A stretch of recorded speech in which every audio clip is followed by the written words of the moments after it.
Lang ipatutuo mga minamahal sa dako po ng probinsya po namin ng Beloved Wife ko sa dako po ng Kalibo, Aklan.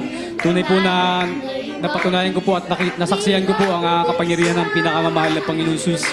Meron po doon na baguhan po mga minamahal nung lockdown na po yung mga minamahal. Tunay po mga minamahal na sila po ay inaniba na kapre, duwende, at saka engkanto at aswang mga minamahal. Tunay po na umabot po ng ilang linggo mga minamahal. Ang Beloved po mga youth choir na naka-assign po roon, tunay po na maging preacher po na assign po doon. Wala po sila halos tulog mga minamahal. Tunay po na grabe po mga minamahal ang pag-atake ng kalaban mga minamahal. Tunay po na nandiyan po na kapag atake po mga minamahal na himatay po talagang hirap na hirap po sila mga minamahal. Subalit dakila ang pinakamamahal na Panginoon Jesus at nakaabot rin po ng panalangin ng Beloved Pastor. Humingi rin po ng backup prayer dito talagang halos 3 oras lang po ang tulog nila.